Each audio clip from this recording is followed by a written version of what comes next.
저는 오늘 이 헤세드는 흘러갑니다. 헤세드는 흘러갑니다. 라는 제목을 가지고 함께 하나님의 말씀을 좀 나누도록 하겠습니다. 저희 이 흔히 하는 말 중에 이 내리사랑이라는 말 저희 많이 들어보시고 또 많이 사용하기도 하셨을 거라고 생각합니다. 이 내리사랑의 의미가 무엇일까요? 이 윗사람이 이 아랫사람을 어쨌든 사랑한다. 그리고 그 사랑이 이 위에서 아래로 흐른다. 이런 것들을 우리는 내리사랑이라고 이야기합니다.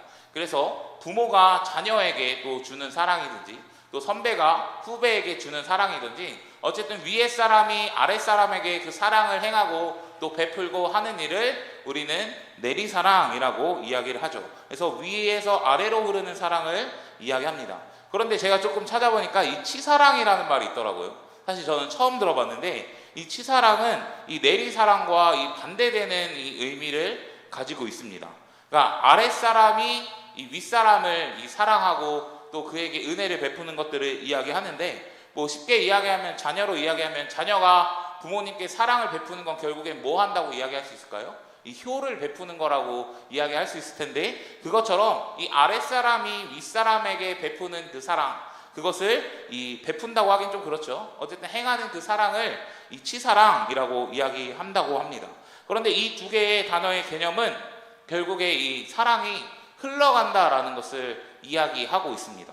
그러니까 위에서 아래로 흐르던, 그리고 밑에서 올라가는 게 쉽지는 않겠지만, 자녀들이 그렇게 잘하고 있는지는 모르겠지만, 저도 그렇게 잘하고 있는지는 모르겠지만, 위에 밑에서 아래 위로 다시 한번 흘러 들어갈 때도 있다라고 하는 것입니다. 그러니까 결국 이 사랑이라는 것이 결국 내가 경험하고 또 누렸다면 그냥 나에게만 머물고 있는 것이 아니라 분명히 위에서 아래로 흘러가듯이 분명히 그 사랑은 흘러간다라고 하는 것이죠. 그래서 그 사랑이 흘러가게 되면 이 사랑과 또 회복과 치유와 등등 이 선한 영향력이 나타날 수밖에 없다라고 이야기하는 것입니다. 그리고 더 나아가 치사랑이라고 아까 이야기했는데, 결국 내가 베풀었던 사랑이 다시 한번 나에게 돌아오는 경우도 있다라고 하는 것이죠. 분명히 흘러나갔지만 다시 한번 동일하게 흘러 들어오는 그런 모습도 있다라고 하는 것입니다. 그런데 저는 이와 같이 오늘 이 설교 제목에서 이야기했던 이 헤세드라는 것도 결국에 이 내리사랑처럼 그리고 치사랑처럼 흘러간다라는 것을 이야기하고 싶습니다. 위에서 아래로든지 아래에서 위로든지 옆으로든지 이 헤세드라는 것은 분명히 흘러간다라고 이야기를 한다라는 것이죠. 여러분, 이제까지의 룻기의 이야기를 다시 한번 좀 생각해 보면 이 나오미와 어쨌든 룻이 이 베들레헴 땅으로 돌아오게 됩니다. 모압 땅에서 돌아오게 되는데, 그런데 여전히 이들의 삶은 어떤 상황이냐면 이 먹고 살기 힘든 상황입니다. 분명히 먹을 것을 찾아 이 베들레헴의 땅에 다시 돌아왔지만 먹을 게 없어서 어떻게 생활해야 하는 그런 타이밍에 놓여져 있다라고 하는 거예요. 그래서 룻은 이 이삭 줍기를 통해 먹고 사는 문제를 해결하려고 했습니다. 그래서 아침 일찍부터 룻은 나아가서 이삭을 주우러 갔을 때 한 밭에 들어가게 되는데, 그때 그 밭이 누구의 밭이었냐면 우연히 보아스의 밭에 들어가게 되었다라고 성경은 기록하고 있고, 그 다음 절에 아마 4절 말씀에 보면 마침 그때 보아스가 딱 그 밭을 한번 보러 나타났다라고 이야기를 했습니다. 그래서 이 둘의 이 극적인 만남이 시작되었다라고 하는 것이죠. 그런데 거기서 끝이 아니라 보아스는 룻에게 율법을 넘는 헤세드, 그러니까 율법의 기준을 너무나도 오버하고 넘어서는 헤세드를, 그런 자비와 긍휼과 사랑을 이 룻이라는 여인에게 베풀었다라고 하는 것입니다. 그 내용을 간단하게 살펴보면 보아스는 룻에게 다른 밭에 가지 말라고 이야기합니다. 여기서 곡식을 주우라고 명확하게 이야기하고, 이 가부장적 사회 안에서 이방 녀석이 이삭을 줍다가 이 성적인 해를 입을 수도 있는데 그것을 모두 차단함으로써 이 룻의 안전을 보호하고, 또 목마르면 물도 마시라고 하고, 그리고 밥 먹을 때가 되는데 그 이방 여인을 자신의 집으로 초청해서 자신이 직접 음식을 해줌으로써 이 자비를 베푸는 행위도 하게 됩니다. 그리고 이 룻이 이삭을 잘 줄 수 있도록 일부러 이삭 곡식단에서 이 곡식을 떨어뜨리라고 일부러 지시를 합니다. 그러니까 룻이 이삭을 잘 줄 수 있도록 말이죠. 그리고 율법의 기준상 이 모서리에서 줍게 해줘야 되거든요. 모서리에서 줍게 해주고 모서리에 있는 것만 주우면 되는 것인데 이 마당 한가운데서 이 밭 한가운데서 이 곡식을 수확할 수 있도록 허락해줬다라고 이야기를 한다라는 것입니다. 그러니까 이것이 다 무엇입니까? 이 율법의 기준을 넘어서는 헤세드를 보아스가 룻에게 베풀고 있다라고 하는 것입니다. 여러분, 보아스가 룻에게 그렇게까지 해줄 필요가 있었을까요? 아니요. 원래 보아스는 그렇게까지 해줄 필요가 전혀 없는 사람입니다. 그런데 그렇게까지 하지 않아도 되지만 이 자발적으로 그리고 그의 마음이 감동되어서 굳이 하지 않아도 될 일을 지금 보아스는 룻에게 엄청난 헤세드를 베풀었다라고 하는 것이죠. 그래서 이 오경, 저희가 가지고 있는 이 구약 성경 이 오경에 대한 이 율법을 다 뛰어넘는 그 율법의 기준보다도 훨씬 더 높고 아름다운 그 은혜를 베푼 그 모습을 성경은 기록하고 있었다. 그래서 이 율법을 넘는 헤세드를 분명히 베풀어 줬다라고 이야기를 하는 거죠. 그리고 나서 오늘 본문의 이야기가 시작된다라고 하는 것입니다. 그래서 오늘 17절 말씀에 보니까요, 이 보아스의 헤세드 안에서 이 저녁까지 이 곡식을 계속해서 줍는 것을 알 수 있습니다.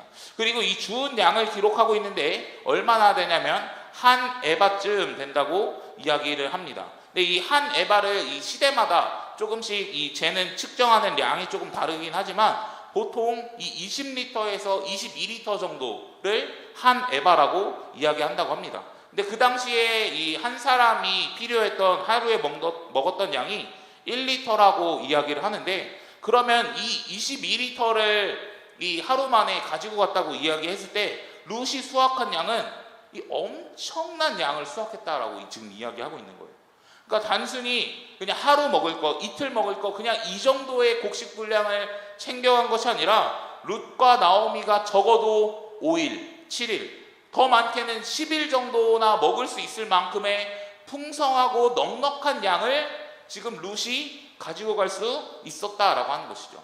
여러분, 룻이 이방 여인이고 그리고 가난한 자고 여성으로서 사실 이렇게나 많이 곡식을 걷어갈 수 있었을까요? 사실상 현실적으로 절대 불가능한 일이라고 하는 거예요. 그 구퉁이에서 줍는다고 얼마나 많이 주울 수 있겠습니까? 그만큼의 절대 주울 수 없는 양을 보아스가 헤세드를 베풀었더니, 보아스가 자비를 베풀었더니 자신의 삶에 그리고 자신이 먹을 수 있는 것들을 엄청나게 많이 풍족하게 가지고 갔다라고 하는 것이죠. 그러니까 이 결국에 룻에게 뭐가 임하게 되는 거라고 이야기할 수 있을까요? 한 번 더 헤세드가 임했다라고 이야기를 할 수 있다라고 하는 것입니다. 그래서 룻은 이 주운 것을 가지고 다시 자기 집에 성읍으로 돌아가게 됩니다. 그리고 그것을 나오미에게 보여주고 보아스가 해줬던 그 곡식도 꺼내서 이 나오미에게 주게 됩니다. 근데 이때 여러분 나오미의 반응이 어떨까요? 우리가 이 성경을 읽을 때 조금 너무 진지하게만 바라볼 게 아니라 좀 상상하면서 읽는 것도 필요한데, 여러분 지금 나오미의 상황을 한번 생각해 보았으면 좋겠습니다. 나오미의 상황은 돌아왔지만 뭔가 회복되고 자라나고 뭔가 이런 게 아니라 자신을 마라라고 부르면서 계속해서 나는 쓰디쓴 인생입니다, 나는 고난의 인생입니다라고 여전히 이야기하고 있습니다. 그러니까 여전히 먹을 게 없어서 힘들어하고 있는 상황이에요.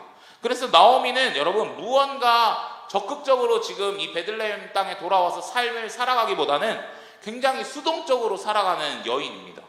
그런데 이 상황에서 룻이 그냥 한 끼 때울 정도, 그냥 그날 하루 먹을 것 정도를 가지고 온 게 아니라 엄청난 양을 가지고 온 거예요. 그러니까 상상 이상의 그 양을 가지고 온 것입니다.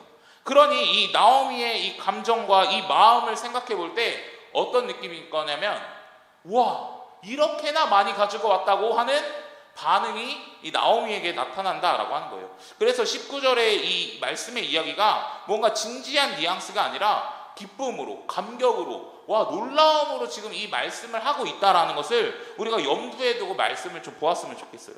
그래서 단순히 진지하게 오늘 어디서 주었느냐, 어디서 일을 했느냐, 뭔가 이렇게 물어보는 게 이 정도의 뉘앙스로 이야기하는 거예요. 어머 애미야, 이렇게 어떻게나 많이 갖고 왔니? 어떻게나 이렇게 많은 곡식을 수확해 왔니? 너 어디서 일한 거야? 라는 정도의, 저보다 아마 더 심하게 이야기했을 텐데 그 정도의 기쁨과 그 정도의 즐거움을 가지고 지금 이야기를 했다라고 하는 것입니다. 그러니까 나오미도 여러분 이삭 줍기를 어쨌든 알고 있고, 사실 이삭 줍는 게 쉬운 게 아니니까 이 정도나 많은 양을 가지고 온다는 것을 분명히 기대하지 않았을 거예요. 그리고 이렇게나 많이 가지고 온다는 것은 분명히 누군가의 도움이 있었을 거라고 분명히 생각했을 것입니다. 그래서 누구의 밭에서 일했냐고 물어보는 것이죠. 그래서 룻은 뭐라고 대답합니까? 보아스의 밭에서 일했다고 이야기합니다. 근데 그 대답을 듣고 20절의 말씀에 이야기를 하게 되는데요. 20절 말씀 같이 한번 읽어보도록 하겠습니다. 시작. 나오미가 자기 며느리에게 이르되 그가 여호와로부터 복 받기를 원하노라. 그가 살아있는 자와 죽은 자에게 은혜 베풀기를 그치지 아니하도다 하고, 나오미가 또 그에게 이르되 그 사람은 우리와 가까우니 우리 기업을 물을 자 중에 하나이니라 하더라. 아멘. 여러분, 나오미가 이 룻에게 도움을 준 자에게 여호와께로부터 복받기를 원하고, 그리고 그 사람의 베푸는 그 헤세드가 끝이 없다라는 것을 이야기하고 있습니다. 그러니까 계속해서 나에게 지금도 헤세드를 베풀어 주고 있다고 이야기하는 것과 같고요. 그리고 지금 이 나오미는 이 곡식을 보고 그 사람의 베푸신 그 헤세드를 통해 지금 나도 헤세드를 경험하고 있습니다라고 이야기를 했다라고 하는 거예요. 그런데 우리가 여기서 한 가지 살펴보아야 할 점이 있습니다. 말씀 한번 계속해서 보여주시면 이 헤세드를 베푸는 주체에 대해서 우리는 한번 생각해 볼 필요가 있다라고 하는 거예요. 분명히 말씀에서는 살아있는 자와, 그러니까 그가 살아있는 자와 죽은 자에게 은혜 베푸기를, 헤세드 베풀기를 그치지 아니하였다라고 이야기를 하는데, 사실 우리말 성경의 이 문맥상으로 보면 이 보아스를 의미할 수밖에 없습니다. 그래서 이 그가라는 이 단어에 보아스를 대입해서 집어넣으면 우리는 보아스가 우리에게 그렇게 놀라운 헤세드를 베풀었다라고 이해할 수 있다라고 하는 것이죠. 그래서 저희가 읽는 개역개정 성경이나 그리고 새번역 성경, 공동번역 성경은 다 보아스로 번역을 하고 있습니다.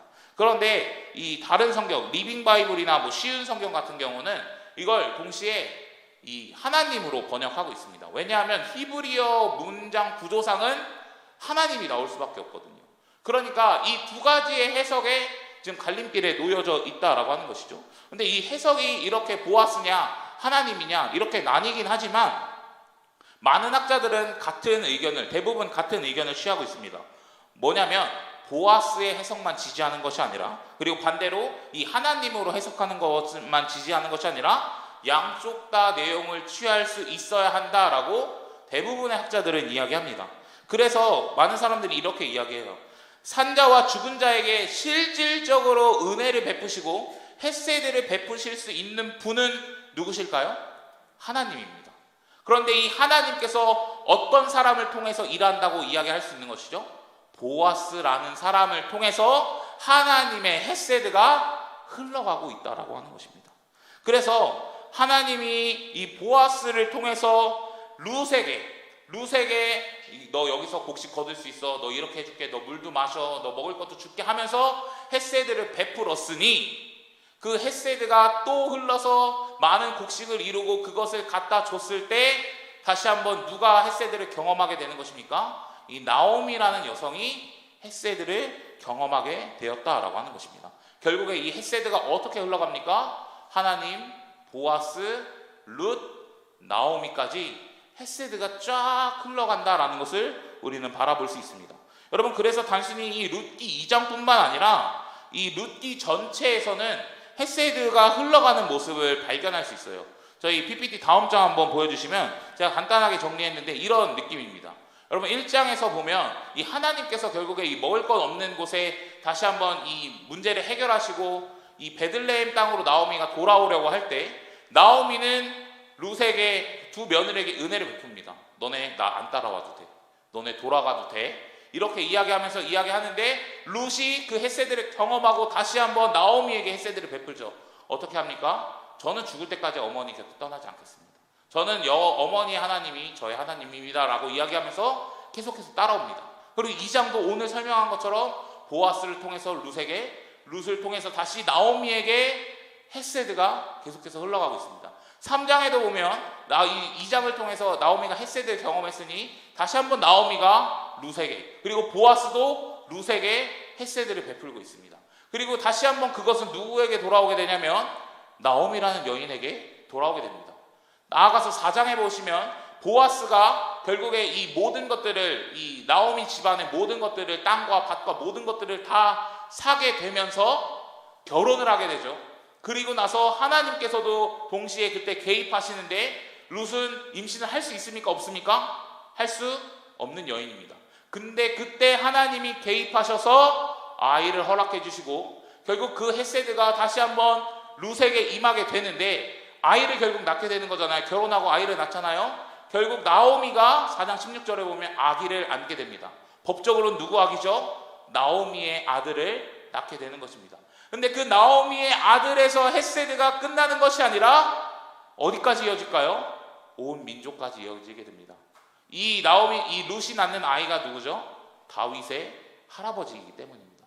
결국엔 다윗이라는 왕이 나타나게 되고 이스라엘에게 큰 헤세드를 베풀게 되는 그런 모습들을 우리는 발견할 수 있다라고 하는 것입니다. 그래서 결국에 이 나오미가 룻, 보아스가 이 헤세드를 베풀었으니 다시 한번 그 헤세드는 흘러가고 또 흘러가서 돌아올 때도 있고 계속해서 선한 영향력과 은혜와 은총과 사랑을 베풀어지고 있다라는 것을 우리는 알 수 있다라고 하는 것입니다. 그런데 여러분, 우리가 룻기 2장에서 이 룻을 표현하는 단어 중에 놓치지 말아야 할 것이 한 가지 있습니다. 그것이 무엇이냐면 룻을 어떤 사람이라고 성경은 계속해서 이야기하냐면 모압 여인이라고 이야기하고 있습니다. 어쨌든 계속해서 나는 하나님을 따르고 이스라엘이라는 공동체에 편입돼서 들어오려고 이야기하고 선언하고 들어왔지만 여전히 성경이 볼 때는 모압 여인이라고 이야기하는 것입니다. 그런데 이 모압 여인에게 어떤 게 임하게 되는 것이죠? 헤세드가 임하게 되는 것입니다. 그 헤세드가 임하게 되는 거예요. 실제적으로 룻은 민족적으로 여러분 이방인이고 사회적으로는 여자이면서 과부였고요. 경제적으로는 가난한 사람이었습니다. 그렇지만 헤세드를 경험했던 이 보아스라는 사람을 통해 헤세드가 흘러가서 하나님의 헤세드를 누릴 수 있었다는 것입니다. 율법을 넘어서는 헤세드가 룻의 삶에 임하게 되고 이 민족을 뛰어넘는 헤세드가 룻의 삶에 임하게 되는 것입니다. 그래서 룻이 그런 헤세드를 경험하니 또 한 번의 통로의 역할로서 쓰임받고 다른 사람에게, 특히 나오미라는 사람에게 계속해서 헤세드가 흘러가고 있다는 것을 우리는 확인할 수 있다라고 하는 거예요. 그래서 여러분, 이 지점이 나오미의 전환점이 됩니다. 나오미는 아까도 이야기했지만 마라의 인생입니다. 내 인생은 고난의입니다. 너무나 쓰디쓴 인생입니다 라고 이야기를 했지만 나오미에게 헤세드가 임하게 되는 것이에요. 먹을 것 때문에 왔다 갔다 했던 이 인생이 다시 한번 예상 외의 풍성한 이 음식을 경험하게 되면서 이 부분에서 여호와의 헤세드를 느끼기 시작했기 때문입니다. 여러분, 나오미는 실질적으로 살아도 사는 게 아닌 인생이었어요. 사실상 죽어있던 인생입니다. 그런데 그 사람이 이 헤세드로 말미암아 죽은 자들에서 다시 살아나게 되었다. 그러니까 내 고난에서 다시 한번 조금이라도 기쁨을, 조금이라도 회복을 누리고 경험하게 되었다. 그리고 새 생명을 경험하게 되었다라고 이야기를 하는 것입니다. 그리고 헤세드가 임하니까 여러분, 나오미의 삶이, 그리고 나오미의 태도가 변하기 시작합니다. 여러분, 룻기 3장에 보면 나오미의 삶의 태도가 적극적으로 바뀝니다. 제가 아까 위에서도 언급했지만 나오미는 이 지금 삶에 적극적이지 않고 수동적인데 이 3장 1절 말씀을 보시면 룻의 시어머니 나오미가 그에게 이르되 내 딸아, 내가 너를 위하여 안식할 곳을 구하여 너를 복되게 하여야 하지 않겠느냐라고 이야기를 하면서 자신이 룻을 위해, 이제까지 룻이 자신을 위해 살아와 줬는데 이제는 변화되어서 자신이 룻을 위해 다시 한번 내가 너를 위해 새로운 가정을 꾸릴 수 있게 도와줄게 라고 하면서 똑같이 어떻게 하는 거죠? 헤세드를 베풀고 있다라고 하는 것입니다. 그러니까 이런 인생과 좌절과 낭망 속에 있던 사람이 헤세드를 경험하게 되니까 여러분 어떻게 되는 거예요? 살아나는 거예요. 절망과 낙심과 이 고난 중에 있던 사람이 헤세드를 경험하게 되니까 어떻게 하는 것입니까? 수동적인 모습이 아니라 적극적인 모습으로 삶이 바뀌는 것입니다. 고난에서 이 좌절에 대한 문제 속에서 일어나게 되는 거예요. 소망이 없는 곳에서 소망을 보게 되고 희망이 없는 곳에서 희망을 발견하게 되는 것입니다. 그래서 보아스가 룻에게 헤세드를 베푸니 그것이 단순히 이 룻에게만 이익이 되는 것이 아니라 자연스럽게 이것이 나오미에게 흘러 들어가 나오미를 살리고 나오미에게 생명을 주리고 나오미가 이 현실 속의 고난과 이 좌절의 순간에서 다시 한번 일어설 수 있게끔 우리에게 놀라운 은총과 회복을 허락해주고 있다라고 하는 것입니다. 여러분, 우리가 이러한 모습을 통해 우리가 기억해야 할 것은 무엇이냐면 헤세드를 경험하는 것은 우리가 이 하나님의 놀라운 이 헤세드의 은혜를 경험하는 것은 단순히 나에게만 유익이 되는 이 은혜가 아니라는 것을 여러분들 꼭 기억하셨으면 좋겠습니다. 이 헤세드라는 것은 단순히 내가 은혜 받는 것이 아니라 나를 넘어서는 거예요. 단순히 룻에게만 도움이 되는 은혜가 아니라 타인에게도 도움이 되는, 나오미에게도 도움이 되는 은혜라고 하는 것입니다. 그리고 이것은 하나님의 헤세드를 경험한 사람은 다른 사람에게 헤세드의 통로로, 이 복의 통로라고 이야기할까요? 통로로 동시에 사용되어야 한다라고 하는 것이죠. 그래서 하나님의 대리자, 이 하나님의 통로, 이 헤세드를 전달해 줄 수 있는 역할로서 살아갈 수 있어야 한다고 이야기했습니다. 여러분, 제가 이 4장 아까 이 헤세드는 흘러간다고 설명하면서 그 표의 맨 마지막에 보면 이 온 민족이라고 표현했습니다. 근데 이 보아스가 베푼 이 헤세드로 룻이 결국에 결혼을 하고 아들도 생기고 모든 신분과 모든 것들이 회복됩니다. 그런데 거기서 끝나는 것이 아니라 오벳이라는 아이를 낳고 이새를 낳고 다윗을 낳게 된다고 이야기했어요. 그런데 여기서 끝이 나나요? 아니죠. 헤세드는 계속해서 흘러가서 이 다윗의 자손을 통해 누구를 우리는 만날 수 있습니까? 예수 그리스도를 만날 수 있는 것입니다. 어디까지 흘러가는 것입니까? 단순히 구약에, 그리고 이 한 가정에만 이 헤세드가 머물러 있는 것이 절대 아니라고 하는 거예요. 흘러가고 이 이스라엘이라는 온 민족에, 다윗이라는 왕을 통해 온 민족에게도 흘러가지만 온 열방과 온 민족 가운데 이 예수 그리스도라는 인물을 통해 모든 이들에게, 그를 믿기만 하면 모든 이들에게 하나님의 놀라운 헤세드의 은혜를 베풀어 주시고 그 헤세드의 은혜를 흘려보내신다는 것을 여러분들 꼭 기억하셨으면 좋겠습니다. 그래서 단순히 이스라엘이라는 민족을 넘어 온 열방과 이 세계 가운데 이 예수 그리스도라는 분을 통해 헤세드가 흘러서 경험한다라고 하는 것이죠. 그리고 우리는 그 헤세드를 경험한 자입니까? 아닙니까? 경험한 자라고 이야기하는 것이죠. 예수 그리스도를 믿기만 한다면 그분이 우리를 살리시고 구원하시고 회복하시고 일으키시는 그 은혜를 누릴 수 있기 때문입니다. 여러분, 그 헤세드를 경험하는 그 은혜가 우리에게는 너무나 필요하다라는 거예요. 그 헤세드를 경험하는 자들 결국에 일어나게 됩니다. 죽어있던 영혼들이 살아나게 됩니다. 회복하게 됩니다. 소망 없는 우리의 삶이 소망이 생기고 영원한 죽음에서 영원한 생명으로 옮겨져 가는 일들이 생겨납니다. 그것이 헤세드라고 하는 거예요. 우리는 우리 스스로 절대로 해결할 수 없는 문제가 있죠. 어떤 문제입니까? 죄악의 문제입니다. 이 죄악의 문제를 우리 스스로는 절대 얻을 수 없는 이 구원이라는 이 놀라운 선물을 예수 그리스도라는 분이 우리에게 헤세드를 흘러주셔서 그 놀라운 구원의 은혜, 십자가의 은혜, 그 감격을 우리는 경험하고 누릴 수 있다라고 하는 거예요. 그러니 여러분, 그분을 믿기만 한다면 누구나 헤세드를 경험하고 체험할 수 있다라고 하는 것입니다. 그럼 우리가 이 시간에도 여전히 우리의 기도 제목과 또 우리의 고난의 문제와 우리의 어려움의 문제, 수많은 기도 제목들이 있습니다. 근데 이 가운데 우리가 응답받고 싶고 정말 은혜가 필요하고 하나님 앞에 간절히 부르짖으려면 여러분, 우리는 그 예수 그리스도 앞에서 그분을 믿는 믿음으로 그분 앞에 나아가 우리의 모든 기도 제목들을 아뢰 수 있어야 한다라고 하는 것입니다. 그리고 하나님, 우리에게 헤세드의 은혜를 베풀어 주시옵소서.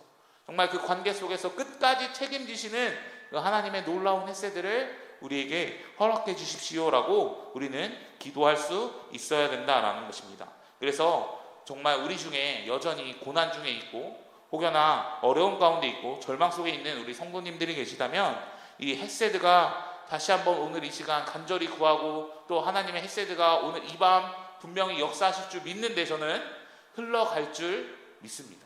그래서 여러분들의 기도 제목 가운데 그리고 여러분들의 상황 속에 하나님의 헤세드가 개입하여서 그 문제들이 풀어지고 그 문제들이 바뀌게 되고 다시 한번 소망이 없는 중에 소망을 발견하게 되는 그 하나님의 은혜를 누리시기를 예수님의 이름으로 간절히 축복합니다.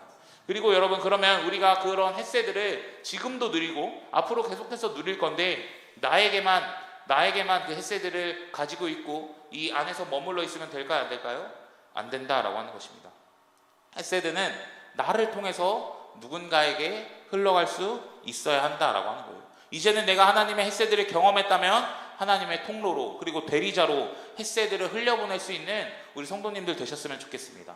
그래서 여러분, 우리 공동체가 이 타인에게 뭔가 긍휼과 또 자비와 사랑, 이 헷세드로 나아가는 것이 무언가 단순히 해야 되는, 또 사랑해야 되니까 헷세드를 베풀라고 이야기하니까 하는 그런 헷세드가 아니라 뭔가 사회적으로 도덕적으로 이 기준에 맞춰서 행동하는 우리가 아니라 정말 하나님의 헷세드를 경험한 자가 자연스럽게 흘려보낼 수 있는, 자발적으로 흘려보낼 수 있는 이 헷세드를 우리 공동체 안에 그리고 내가 속한 그곳에서 행할 수 있는 우리 성도님들 되셨으면 좋겠습니다.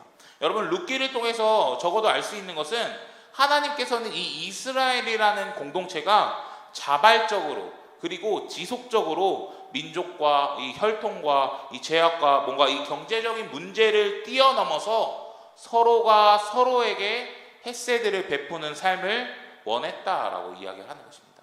그래서 계속해서 나에게만 이 헷세드가 있는 것이 아니라 타인에게, 다른 사람에게 헷세드의 통로로 쓰임받을 수 있어야 한다라고 하는 것이죠. 그렇다면 룻기를 통해 저와 여러분 그리고 우리 공동체에게 분명히 주시는 말씀이 있다면 뭔가 우리가 말하는 이 세상의 기준, 뭔가 학연과 지연과 혈연과 친분과 그리고 이 교회에는 수많은 다양한 다름들이 또 존재하는데 그 모든 다름들을 여러분 뛰어넘어서 서로가 서로에게 하나님의 헷세드를 나타내기를 하나님께서는 원하신다는 것을 여러분들 꼭 기억하셨으면 좋겠습니다.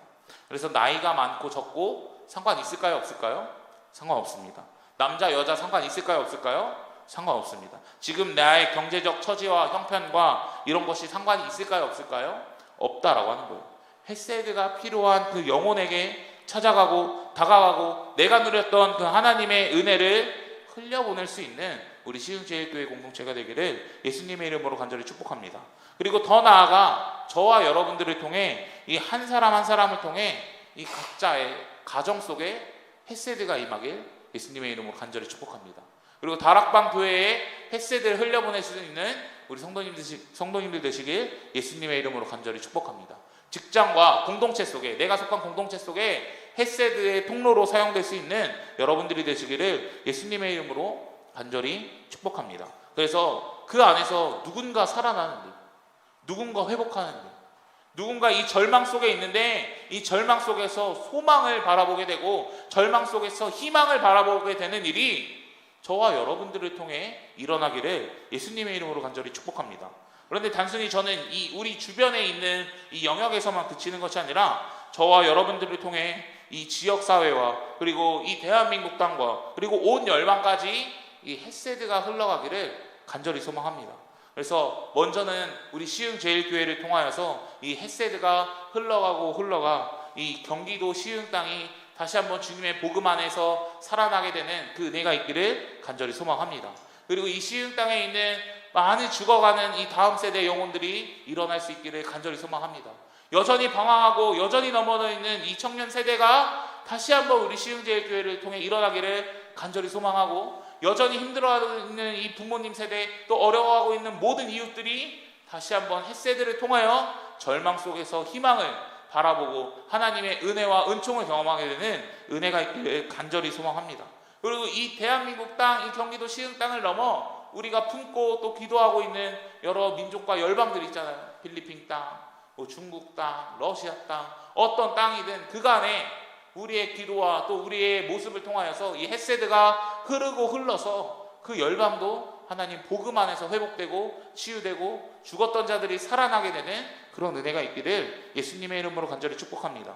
그래서 나를 통하여 복음이, 나를 통하여 십자가가, 그 헷세드가 흘러가는 우리가 되었으면 좋겠습니다. 마지막으로 말씀 한 절 읽었으면 좋겠는데요. 에스겔 47장 8절과 9절 말씀입니다. 두 절의 말씀인데요. 같이 한번 읽어보도록 하겠습니다. 시작. 그가 나에게 일러주었다. 이 물은 동쪽 지역으로 흘러나가서 아라바로 내려갔다가 바다로 들어갈 것이다.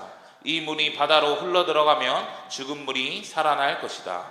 이 강물이 흘러가는 모든 곳에서는 온갖 생물이 번성하며 살게 될 것이다. 이 물이 사해로 흘러 들어가면 그 물도 깨끗하게 고쳐질 것이므로 그곳에도 아주 많은 물고기가 살게 될 것이다. 강물이 흘러가는 곳이면 어디에서나 모든 것이 살 것이다. 아멘. 여러분, 이 생수의 강물이 흘러가는 곳마다, 닿는 곳마다 살아나고 회복된다고 이야기하고 있습니다. 근데 저는 동일하게 이 하나님의 헤세드가 흘러가고 이 하나님의 헤세드가 닿는 곳마다 회복되고 살아나고 일어나는 일들이 분명히 일어날 줄 믿습니다.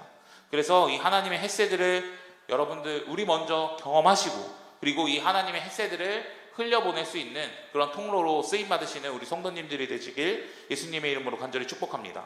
저희 함께 찬양하고 또 기도하며 나아갔으면 좋겠습니다.